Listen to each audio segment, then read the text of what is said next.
Zdravo, moje ime je Enisa. Ja sam instruktor orijentalnog plesa.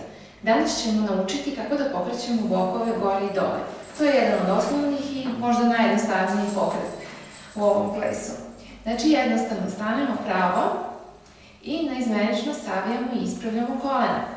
Ono koleno koje ispravimo potiskuje bok gore, drugi bok se spušta dole.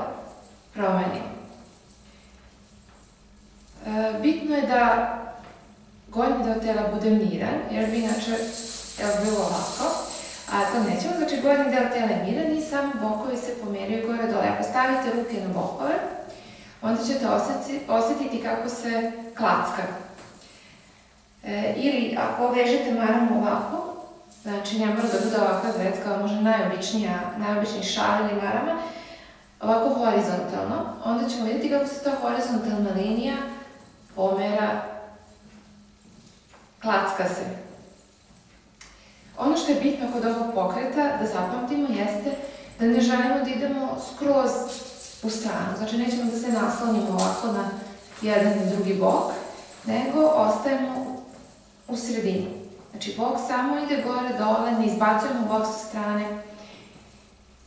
Isto je bitno da ne guramo guzu nazad, znači da ne ispravljamo koleno skroz, znači ne idemo ovako, nego ostajemo i ovdje, znači potpuno u pravom jednom prirodnom položaju, ne izbacujemo guzu nazad, samo bok ide gore-dole.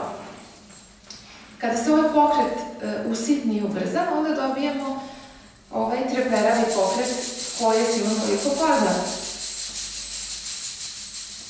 Hajde sada malo da vežbamo.